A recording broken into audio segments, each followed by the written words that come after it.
Okay, so let's get started. So we were talking about medium access, how to share a common medium between several transmitters.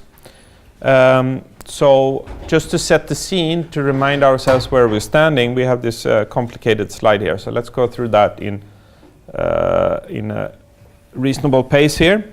So the idea here is that we have a common medium here illustrated by this red line. So think of this as a radio channel or a cable or whatever. And attached to these cables at various points in space are stations. Stations you can think of as a node, that is a transmitter receiver. So your Wi-Fi card or whatever is here, and then maybe the access point is here or somewhere, sharing the same medium. Okay. We think of transmitting frames over this medium. So there is some frame arriving to this station from layers above it, and the station has then a medium access control layer and a physical layer. And the idea is then that the medium access control layer decides when to transmit this frame, and the physical layer is then of course responsible for converting the bits to a signal which is suitable for the medium. So this frame arrives at this station, the medium access control layer at this station, at some time, and then it's eventually being transmitted and eventually being presented to the higher layers at the receiving station. And the time between when it's popping down here and going up here is called the frame transfer time. And this is one parameter which is of interest. We typically would like to limit that to be short. And what is short depends on the application in mind. Okay, so frames are then arriving or being requested to be transmitted at some rate. Typically we model these arrivals here as some Poisson process, so Poisson data traffic, or it could be periodic traffic, or it could be some other model that determines when these frames arrive. But we think of them as being, when they are put out on the medium, they are put out with a certain rate, which is indicated by lambda. So station 1 here has a rate, lambda 1, which is the rate with which it pushes out frames on this medium. So lambda here is counted in frames per second. Okay, so lambda, the unit for lambda here is frame per second. And then if one adds all the lambdas for the entire network, we have capital M stations here, we get a overall rate, lambda, which is the number of frames which are pushed down onto the medium. Okay, number of frames per second. The frames, for simplicity, we assume that they have the same duration in seconds and in bits. Okay, and the ratio between the frame duration and in seconds and bits is then this medium data rate. So R here is L divided by X, so bits per second. So the capacity of the medium is to transfer bits with R bits per second. The actual data rate, or rather the traffic which is offered to the medium, which is pushed down on the medium, depends on lambda. Okay. Lambda, remember what lambda is. It's the total number of frames per second generated by all the stations. And then if we multiply that with L, which is the number of bits per frame, we get something which is in bit per second. So lambda times L is the number of bits per second which are requested to be transmitted by all stations together. So then we can define something which is the load, which is the ratio between what the station would like to transmit and what the capacity of the medium is, R. Okay. Now this load could be any number from, it's a positive number, right? It's greater than 0, but it could be potentially larger than 1. But if it's larger than 1, we can say with certainty that not all the bits that are requested to be transmitted, lambda times L, are not going through the system. Okay, there will be collisions on this medium, making that the frame that goes down here might not come up. Okay, it might be lost in transit. So it's a question of there is a difference between what is offered to the medium, what we're pushing down to the medium, and what we're actually getting through the medium. Okay, and what we get through the medium is called the throughput. Okay, and remember again that throughput is something a term which is used in many different contexts. So the definition of that could be a little bit different from book to book and in context to context. But when I say throughput, what I mean is actually the data rate that goes through the medium. Okay, or another way to say that is the service data rate from all users, and let's call that RU. Okay, so we are pushing down lambda L bits per second, but what is actually going through in useful data traffic is RU, the throughput. All right, so once we have a medium access control mechanism here, it could be good or bad, right? But one way to measure the goodness of a medium access control layer is to specify its maximum supported load. Okay, and the load is this lambda L divided by R, and the highest load supported by a Mac, or we can think of that also the maximum Mac efficiency, rho max, is the maximum throughput divided by R. Okay, so the maximum throughput we can get. That doesn't mean that RU max is equal to lambda L, right? Lambda L could actually be higher, or is typically higher than the throughput. Okay.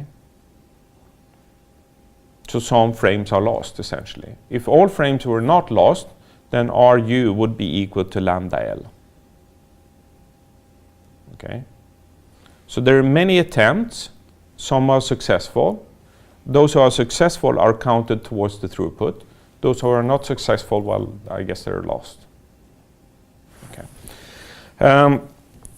What does it mean that they are lost? It doesn't mean that then the higher layers would have to request retransmissions of these, so eventually they reach the destination, right? But in the lambdas that go down here, it could also be retransmissions, not only new frames. Okay, now the longest propagation time over the medium, let's call that T-prop, has to do with the distance, the physical distance of the network, and then also with the propagation speed. So in the simplest case, the propagation, longest propagation time has to do with the distance divided by the propagation time. But it could also be like, for instance, if we have some box in between that do some maybe amplification or routing or something like that, then the propagation time is actually more than just the distance divided by the propagation speed. It's also the time it takes to go through this box. Okay, but we can think of it right now for simplicity that we have this relationship. And then it turns out that the normalized delay bandwidth product is a very important factor in how to figure out whether the medium access control problem inherently is difficult or not. Okay, so A here, the parameter A, has to do, if we go to the right hand side, is the propagation time divided by X, and X, we remember, is the frame duration. So A here basically tells us how many frames can we squeeze on to the medium, where all of these have X seconds long. Okay, so that's the physical interpretation of A. So T-prop divided by X is what it is, and then we can simplify that to be R times T-prop divided by L, where L is the frame length now in bits, not in seconds. Okay, and then we see we have here a delay bandwidth product, and then it's normalized with the frame length. So to make the problem, and it turns out that the problem is difficult when A is large, so we can actually engineer it to be small by increasing L, right, the frame length, but there is only so big of a frame we can make before other problems starts to hit. And we can also make the delay bandwidth product small by reducing R. Okay, and that's definitely not what we want to do. We would, why should we have a medium which has a low bit rate? It seems very counterintuitive that we would like to have that. Okay.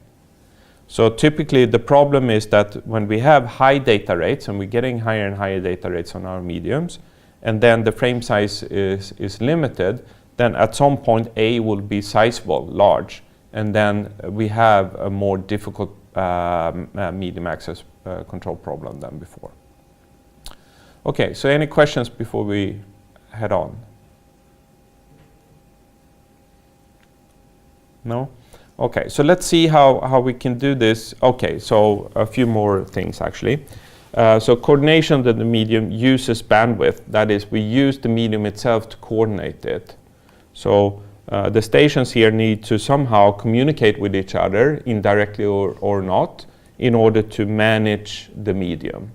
Okay, so there will be some cost for the coordination, and we would like that to be small compared to everything else. The frame transfer delay typically increases as the load increases, which also makes sense that the more data we would like to use here, the longer time it can take it to reach the destination due to retransmissions and other things, right? Or just queuing delays in the stations. And then we talked about different types of medium access control, those who are scheduled and unscheduled, and then coordinated and uncoordinated and so forth. And we talked about last time of something called the random access medium access control. And examples of this is ALOA and slotted ALOA. And ALOA and slotted ALOA is super simple. So what a station does is that when it gets a frame to transmit, it transmits it without any coordination with the other stations, and then start a timeout timer, and then wait for an acknowledgement of that frame. If that acknowledgement does not arrive, then the timeout expires, and what the station do then is to wait a random time. It draws a number from its random number generator, waits for that, and then retransmit. And it keeps on going until the station actually gets an acknowledgement, and then it can start to transmit the next new frame. So with ALOA, as soon as I get a frame from above, I transmit that, and then I block the upper layers, and then wait until that frame is actually acknowledged. And once that's acknowledged, I can take the next frame and keep on going like this. So similar to stop and wait, I would say. Okay, and then we had some ideas about Poisson random variables, and that is basically saying that the arrivals here is Poisson. Okay. And I don't know why this is happening. This is not happening when I see this at home, right? So, okay. So, anyways, so from a medium perspective, from the channel or the medium's perspective, what happens is that we get an accumulated number of frames that is supposed to be transmitted. So W is a Poisson process that tells us when to transmit frames. So these are the frames that are requested for transmission. And the frames that are requested for transmission consist of two parts: new frames and frames which are in backoff. So these are frames that have once been transmitted but failed to be acknowledged. And then these are subject to a backoff before they are retransmitted. Okay, and once a frame is transmitted, two things could happen. Either it's successfully transmitted, that it's leave the system, or it's colliding with some other frame, and then it goes back into backoff, and eventually will be retransmitted, and then either success or backoff, and so it can circle around here for some time before it eventually goes out. But eventually it will go out if things are at least stable. Okay, so ALOA. Now we want to figure out, is this good or bad? And what we would like to do then is to figure out whether a frame, this blue frame, which is X seconds long, will survive transmission or not. Okay, and it will survive transmission if it's not collided with. And so it will be collided if some of the interfering frames is overlapping with this time interval. Okay. When will interfering frames overlap? Well, they will overlap if they are started to be transmitted somewhere in a time interval of 2x seconds, and this is known as the vulnerable period. Okay. When will this be successful? It will be successful if no other frame is produced during the vulnerable period. Questions on that setup? Okay, so that's pretty clear. The blue frame will survive if there are no other frames being generated during 2x seconds. Okay, so we know that the number of frames generated during 2x seconds is a Poisson random variable with mean 2g. Why is it 2g? Well, it's because what's going into the channel here is Poisson with mean g. Okay, but it's per x seconds we will produce g frames for transmission. During 2x seconds we will produce 2g frames per second on the average. Okay, so g here, the unit of the intensity here, is frames per frame duration. Okay, how many frames are we generating during x seconds? So during x seconds we are generating g frames. During 2x seconds we are generating 2g frames per second on the average, right? Every now it's smaller and larger, right? So a particular frame, this blue frame, is then successful if exactly 0 other frames are generated during the vulnerable period of 2x seconds. So what is the probability for that? Well, if we go back 2 slides and figure out what the probability is, one can see that that is equal to e to the negative 2g. Okay, so when g is small, then e to a small number is close to 1.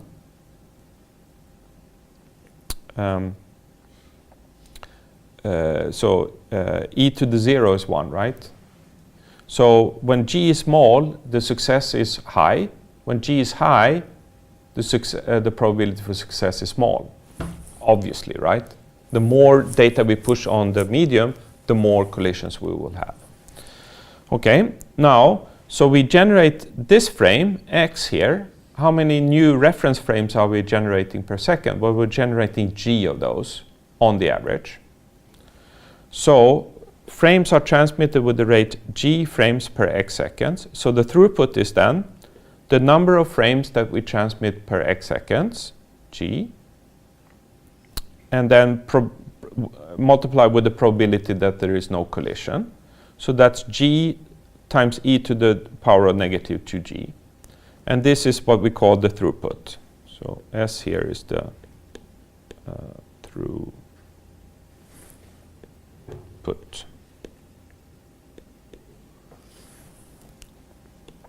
So S are the successful frames.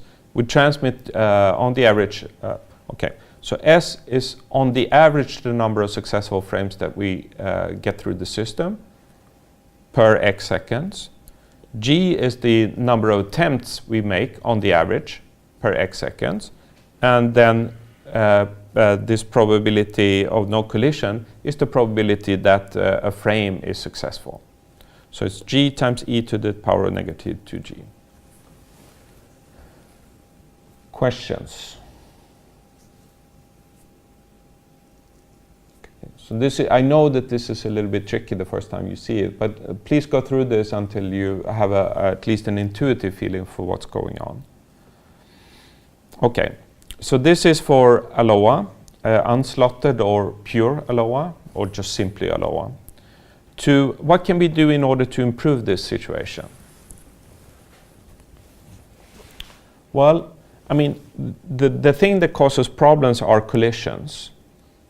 Okay, and we see collisions here occur whenever an interfering frame is generated during this vulnerable period.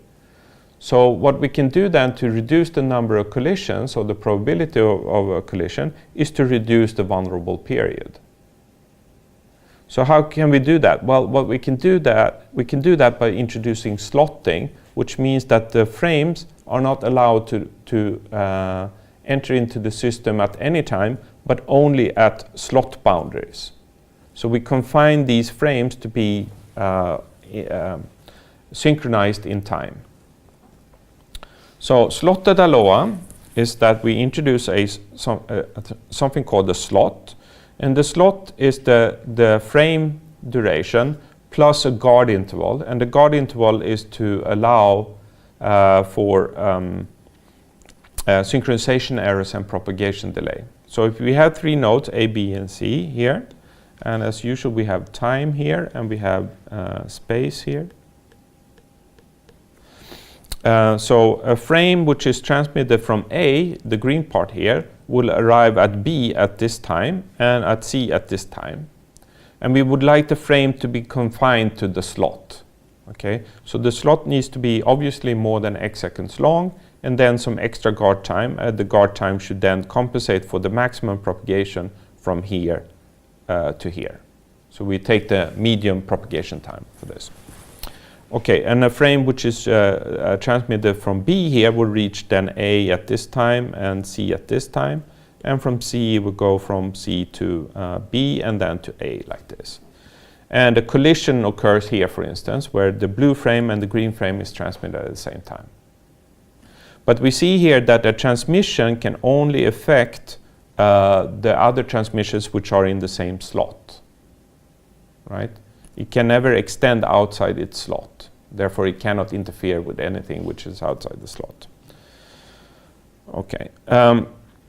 So then, if we look at slotted ALOA, what we have here, we still have the reference frame, and here are the interfering frames. And we see that now the vulnerable period is no longer 2x seconds, but rather x seconds. Okay. So the purple frame here will not interfere with the blue frame, but the peach frame here will do that. Okay. So with the same assumptions as with the unslotted ALOA, and let's forget about the guard intervals and say that they're negligible compared to x, then the vulnerable period is x for slotted ALOA, while it's 2x for unslotted ALOA. So then what that means is that the probability of collision will now be reduced. Okay. It used to be, this used to be e to the negative 2g for unslotted ALOA. Right? But now, since we have, and the 2 here comes from that the vulnerable period was 2x, now it's simply x. So then the collision probability goes down to e to the negative g. Questions? Okay. So, plotting this. We would like to have good throughput, right? And remember that throughput is equal to S. So this is the throughput.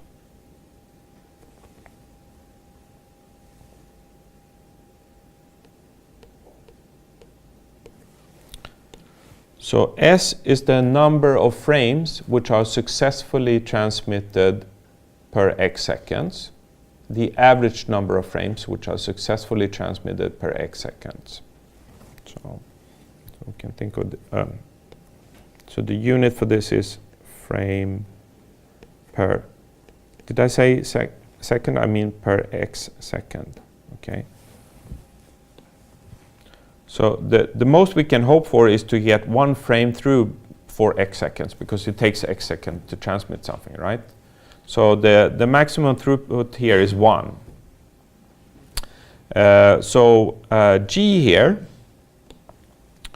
G here is the offered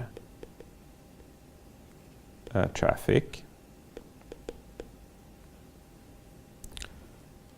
So what is offered traffic? Here are the number of attempts to transmit, the average number of attempts to transmit per x seconds. So the unit of this is still frame per x second. Okay.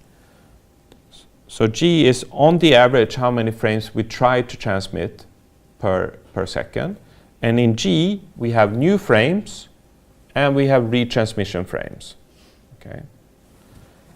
S is the number of frames that are out of all the frames that we try to transmit, S is the number of frames that actually goes through. Again, everything is on the average. Okay.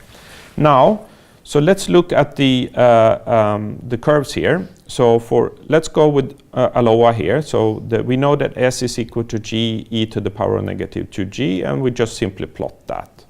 Okay. So we see at the beginning, as we increase, in the beginning, suppose we transmit no frames. No frames are transmitted. So then throughput is also 0. No frames are transmitted and no goes through. And then we start to introduce new frames into this, which means that we increase G. And as we increase G in the beginning, we see that we get through almost all the frames that we tried to transmit. There are very few collisions. So in the beginning here, we have a linear growth in the throughput as a function of G. But after a while, we generate more and more collisions, more and more collisions, more and more collisions. So the actual frames that are leaving the systems peak at this point. Okay. And it peaks at this point, which is 1 over 2e, which is 0.18. So we can say that the maximum throughput for ALOA is 0.18, or 18% of what is theoretical the maximum over the medium. So that's the penalty for not doing a better job at the MAC layer is quite huge. It's 82%. 82% of the resources are wasted. That's another way to say it. By introducing slotting, we do significantly better. So we still have the same behavior in the beginning, but the number of collisions are not growing as quickly as it did in the unslotted case. And now this peaks at 1 over E, which is approximately 0.37. Okay. So in here, 37% of the actual medium capacity is used by ALOA, while the rest are lost to collisions. Questions? Okay. So the key to understand this is that G here is not only new frames, it's also retransmission frames. Okay. And in the beginning, G consists almost always of new frames, but when we're getting closer to the maximum here, quite a large fraction of G consists of frames that are retransmitted. Okay, so we have quite a lot of collisions up here. Okay, but that also tells us that medium access control is not, we should not, in this case, not avoid collisions, because then that would hurt us through throughput. So actually, it's better to have collisions because then the throughput goes up. But if we have collisions, what's going to happen then? Well, we have retransmissions. And what is the effect of that? Well, it increases the frame transfer delay. Right? Because when we transmit the frame, it could very likely be colliding with something else, and we need to then retransmit it later on. Okay? Any questions? No. So well, one question is, of course, can we do better than this? And yes, we can. So if you go back to this, or to ALOA, what would be a reasonable way to make ALOA better? Any ideas? I need one idea.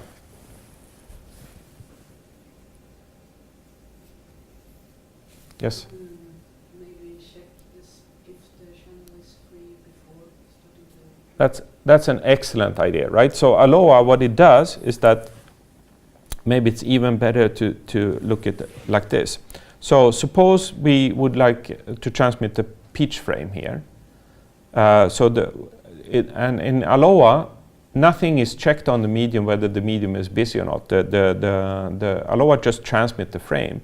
So if the station which is responsible for the pitch frame here was listening to the medium before actually transmitting it, it would detect that the medium is busy. And therefore, it should not transmit the frame, because that frame will A, never reach the destination, and B, for sure, would kill something else. Okay, so it's a criminal waste of bandwidth to transmit something on a busy medium, because things will be screwed up, right?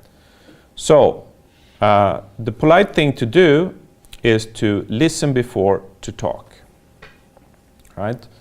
Goes for human conversation also, actually, but also here in these type of medium access control problems. So this listen before talk is sometimes also called carrier sense multiple access, or CSMA. So the main idea between listen before talk is to sense the channel. Okay, so that's the listening part. If the channel is sensed to be idle, nothing is going on, then by all means transmit.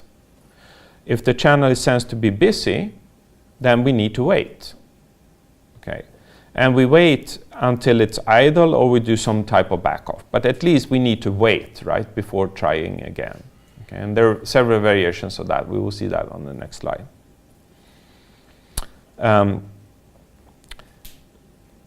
And here also we will see this later on, that if we detect a collision, then we back off and try again, just as we did in Aloha. Okay, to detect a collision, we can do that either by not getting an acknowledgement back for the frame, or we can actually monitor, in some cases, we can monitor the medium to detect collisions as they occur. And then, so what is the problem with this? It seems to be a quite natural way. Why is this not perfect?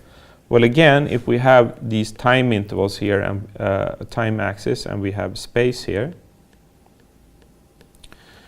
we know that when A starts to transmit the frame, that is not immediately detected by all other nodes on the medium, because it takes some time before it reaches B, and then actually some extra time before it reaches C. So during this time, which we call the vulnerable period, then C is unaware of that A has started to transmit. So if C makes a carrier sense during this period, it will think that the medium is free, and then, of course, is allowed to transmit. Okay? So carrier sensing is not perfect in the sense that we will avoid all the collisions, but we will at least reduce the number of collisions. So that's the idea. Right? Once a medium busy condition is detected here during the blue part here, then of course C is blocked from transmitting, which is a good thing. Questions? No? Okay. So variations of CSMA, there is a ton of them, right? And the main variation is that you still do sensing. You listen to the channel before you transmit. But what to do when you sense the channel to be busy? Then you need to wait. But how do you wait? Well, there are several ways to do this. And one way is to be persistent. Okay? And that means essentially that we listen to the channel until it's free and then transmit. Okay? So we sense the channel continuously until it's idle, and the millisecond or microsecond it becomes idle, then we transmit. Okay? So this is good, because then we minimize the delays, but we will see also that we will generate many collisions. And why is that? Well, suppose we do then persistent CSMA, and we start we would like to transmit at this point. Suppose C would like to transmit at this point. Then it senses the channel to be busy. And then it waits until this time. And then C starts to transmit its frame, right? What happens if B would like to transmit? Well, suppose that B would like to transmit the frame here. Then B listens to the channel, listen. Okay, here's free. And then starts to transmit a frame here. Okay. And that will cause then a collision, right, between the red and the blue frames. So if we're in a situation where several nodes are waiting for the channel to be idle, then if we do persistent CSMA, these frames will collide. Okay. What can we do then is that we can be non-persistent. Okay, so persistent means ivrig eller angelägen. And non-persistent means that we are not so persistent, I guess, right? So we can think of this as being an aggressive move and this polite move. And the polite move is to, as soon as we sense the channel to be busy, what to do is that we wait a random time. And the longer we wait, the more polite we are somehow, right? And the randomness is important here also, not to synchronize transmitters that are waiting to transmit. So we need random backoff here. And then we wait for a random time, and then we sense the channel again. If the channel is busy, we back off a random time and sense the channel again, and we keep on doing that until it's idle. And then what we do then is to transmit. Okay. This gives long delays, but few collisions. Okay. So going back to this situation, what would happen then is that when C is determining that the medium is busy when it wants to transmit, it will back off to some time. So back off, and then sense the channel here again. And if it's idle, then it transmits. If it's not idle, it repeats this. Okay, and the B here would then also back off some time, like this. A different time because it's random, and with some luck this will desynchronize the stations so that when they are attempting to transmit again, they don't collide. Okay, and the probability of collision, depends on how big difference there is between the minimum backoff and the maximum backoff. The longer that interval is, the less probable it is to have a collision. But on the other hand, also, the longer the delays are. Okay, so non-persistent CSMA has typically long delays but few collisions. Quite the opposite from low delays and many collisions.